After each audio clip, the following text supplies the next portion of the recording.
Olá, meus alunos. Então, estamos aqui para nosso capítulo 9 do Polígrafo, né? Nossa aula 9 de História do Direito, e continuaremos falando um pouquinho sobre Direito Romano, certo? Então, nós já estávamos falando alguma coisinha sobre organização social na última aula, e hoje seguiremos nesse caminho, certo?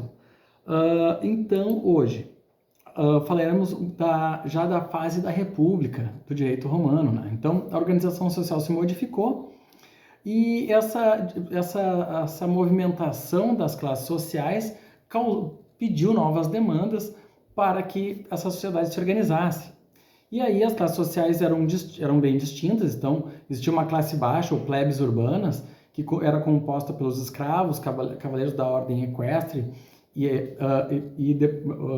mais acima, cavaleiros da ordem equestre e a nobreza. Então nós tínhamos classes distintas.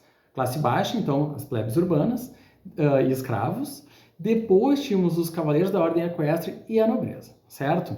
A economia, então, assim como a nobreza e a economia, tinham todo um foco num desenvolvimento econômico baseado na mão de obra escrava, né? Os escravos, então, eram uma parcela significativa da sociedade, eram considerados bens semoventes, né?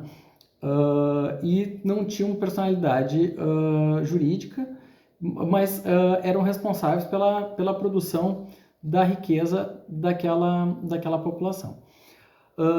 Lembrando, né, que o Brasil foi um país que acabou com a escravidão de maneira muito tardia mesmo, e as economias nessa época, né, aqui realmente de uma maneira mais antiga, tinham uma base muito ligada à questão da escravidão. Já então a classe baixa, né, essa plebe urbana que nós falamos, era uma casta composta por plebeus, né, e uma parcela da população mais pobre, com profissões menos prestigiosas, como artesãos, sapateiros, padeiros, açougueiros, pastores, agricultores. Mas percebam que é uma população que participava de maneira muito forte na questão econômica, e mesmo assim fazia parte de uma classe social marginalizada e desprestigiada. A classe, então, dos cavaleiros da ordem equestre, ela é composta, na verdade, por homens de negócios. Então, eles tinham alguns benefícios para participar de uma classe social mais alta, porque eles atuavam, inclusive, em nome desses nobres que não queriam, não podiam fazer negócios pessoalmente, e usavam os cavaleiros para uma atividade mercantil que lhes servia. Mas eles não integravam a nobreza, mas eles conseguiam possuir bens. A última classe, então, a mais alta, era a da nobreza, composta por descendentes de magistrados, né? A nobilitas era considerada a classe administradora, então, e constituía juntamente com os cavaleiros da ordem equestre a parte de domínio de movimentação na época dessa amplitude social. Então, os nobilitas também tinham essa parcela de administração das coisas. E aí nós passamos para uma organização da religião, né? Então, na fase anterior, nós falamos lá sobre o supremo sacerdote, que era a mesma figura do rei, né? Então, à medida que essa complexidade social foi aumentando, novos cargos e novas posições tiveram que ser feitas para dar conta dessa nova demanda, e aí alguns órgãos foram extintos de acordo com a sua utilidade ou inutilidade através do tempo. Então, já nessa fase da República, então os poderes sacerdotais que nós falamos lá do Rex Sacrorum, né, o rei das coisas sacras, ele já havia um colégio de pontífices, né, então cabeçado pelo sumo pontífice. Então já não era mais na figura do rei. Existia um colegiado de pontífices com um líder religioso ali. Com o passar do tempo, então, essa posição do Rex Sacrorum, né, do rei, que também era o sacerdote, ele se tornou figurativa, e quem exercia esse poder sacerdotal era o sumo pontífice, que era o chefe desse grupo de pontífices, desse colégio de pontífices, né? E aí, pessoal, nós temos a organização política e judiciária na época da República também. Na República, então, a organização política era composta por cônsules, a gente falou um pouquinho disso na aula passada, no finalzinho ali, pelo Senado e pelo povo, que se reunia nos comícios populares. Então, os comícios possuíam uma conotação distinta da que é usada atualmente, né? Mas era composto por uma população que estava ali e tinha uma manifestação social para que essa demanda social organizada nesses comícios fosse analisadas pelo Senado. Então, existia um momento de participação popular dentro dos comícios, né? Tendo em vista, então, que os cônsules eram apenas dois e que, enquanto um governava, o outro fiscalizava, o desenvolvimento da população de Roma exigiu a repartição das funções que antes eram concentradas no rei. Então, percebam que à medida que a sociedade vai ficando mais complexa, fica mais importante fracionar esse poder, porque essa centralização do poder dentro de uma sociedade complexa acaba causando muitos danos, e para que esse poder centralizador consiga exercer um poder, ele precisa usar de muita violência. Então é interessante que aqui justamente a complexidade social e essa proposta de fragmentação exigiu que novos cargos fossem implementados e que essa repartição de funções que antes eram concentradas no rei fossem divididas, certo? Então essa descentralização levou à criação de vários cargos administrativos, censores, no judiciário então pretores, governadores, começou a se fragmentar. E o Senado, ele exercia uma função consultiva na ratificação de leis, né, de decisões desses comícios que aconteciam, né, e eles eram compostos por 300 pater. Lembra que nós falamos lá dos chefes de família? E esse Senado, ele era composto pelos 300 chefes de família mais importantes e mais influentes que compunham o Senado, né? Então, nomeados pelos cônsules, eles faziam essa composição, né, do Senado. Lembrando que pater é a denominação de chefes de família, os mais influentes dentro dos patrícios, lembram? Então, um povo composto por patrícios e plebeus exerciam seus direitos reunidos nos comícios. Então, tinha uma organização para essa manifestação pública. Então, é importante, o direito romano ele tem essas características que nos interessam, justamente por ter uma conexão interessante com o nosso direito nacional, né? Então, falando agora um pouquinho sobre o Senado romano. Então, ele era formado apenas por patrícios, né? Eles reuniam, então, os chefes de família mais influentes, né? E consequentemente, também mais antigos. Tinham algumas atribuições desse grupo. Então, tinha a ratificação de toda a decisão de uma assembleia. Então, designadamente, o voto de uma lei ou a eleição de um magistrado. Então, isso era ratificado pelo Senado, e depois de ratificado essas decisões, se transformava numa autorização prévia, né? Ele podia formular, então, os princípios de uma nova lei. Então, existia uma questão consultiva e originária de lei dentro do Senado, e convidavam os magistrados para sancioná-la. Então, vai lembrar que formulavam apenas lei como projeto. O Senado fazia o projeto de lei dentro dos magistrados, que essa lei acabaria entrando em vigor, certo? Então, intervinha também na autorização de despesas públicas, coisa que hoje não acontece, né? Então, hoje, a questão da despesa, quem decide é o executivo, né? Então, aqui, o Senado, então, intervinha na autorização de despesas públicas, recrutamento de tropas também, algo também muito relevante, nas relações externas e no controle dos magistrados. Então, existia uma influência muito grande, o Senado tinha essa influência muito forte. A lei civil, né? Então, só os civis, então os cidadãos romanos, gozavam desse direito, aqueles que faziam parte do corpo social determinado. E aqui também tinha os peregrini, então vem de peregrinos, né? De caminhadores, de circulantes, né? Então, os peregrinos eram submetidos ao jus gentium, que era a questão das leis das gentes, né, das pessoas, né? Então, o direito comum a todos os homens, conforme a razão natural. Então, já existia uma ideia de valor de homem, né? Quase uma ideia de direito natural envolvido nesses circulantes que não faziam parte do corpo civil, mas tinham uma tutela jurisdicional mais básica das pessoas todas as outras, né, dessas sobras. Então, nesse caso, verificamos então uma espécie de lei para os estrangeiros, que era a lei das pessoas, né? Fonte do direito na República. Então, nós tínhamos os costumes, né?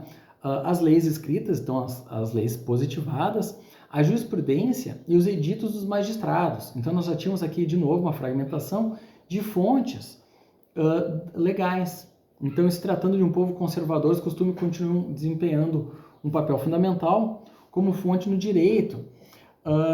Aqui também percebam que a questão da religião, tudo isso ainda influenciava de sobremaneira a produção legal. Mas nós tínhamos ainda as leis escritas, costumes, a jurisprudência, nós já tínhamos um pensamento um pouco mais profundo sobre o que era justo, o que não era e de como essas leis iam ser aplicadas.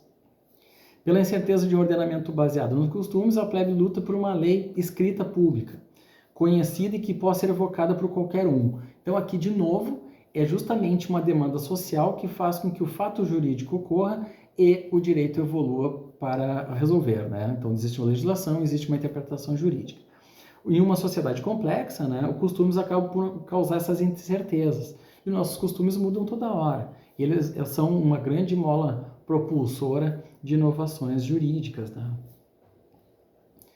Então havia duas espécies de leis escritas. Então as leges regatae, né, magistrado, depois o povo ia para o Senado, criada, votada e homologada. Então existia um procedimento, né? Então ela era criada, votada e homologada. Então aqui a gente pode ver, o magistrado, o povo e o Senado tinham possibilidade de influência no andamento desde a proposta até o final.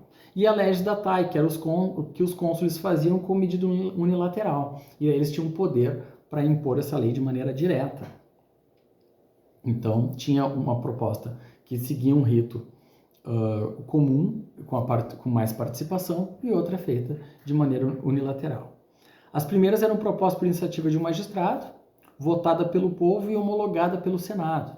Então, tinha uma proposta, iniciativa de um magistrado, votada pelo povo e homologada pelo Senado. Percebam que aqui já tem uma complexidade maior e uma participação maior também. Já as leis datae eram medidas unilaterais, né, tomadas diretamente pelos cônsules, em nome do povo, né, sem votação e nem homologação pelo Senado. Então existia, como os cônsules eram esses representantes, tinham poder para tomar essas decisões.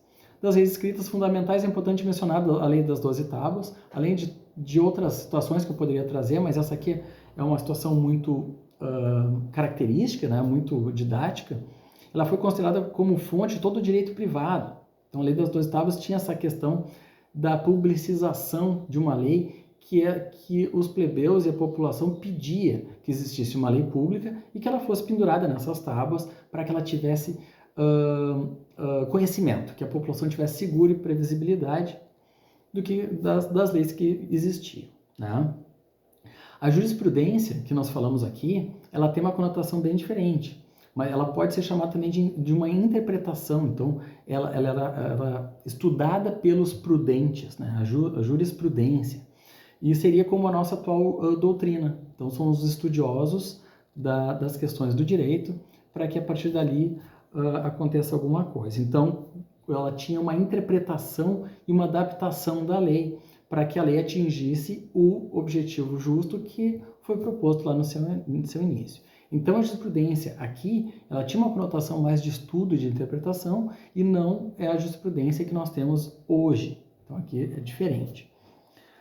Como a lei na época tinha muitas lacunas, era de extrema importância o trabalho desses prudentes, né, desses estudiosos da lei, que eram jurisconsultos encarregados de preencher essas lacunas. Até hoje estudamos maneiras de preencher as lacunas jurídicas da melhor maneira possível, né?